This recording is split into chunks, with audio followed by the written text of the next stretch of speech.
पार्वतीच्या बाळा तुझ्या पायात वाळा,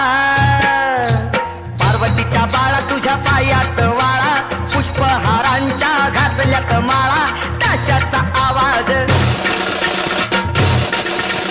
ताशाचा आवाज तारारा झाला र गणपती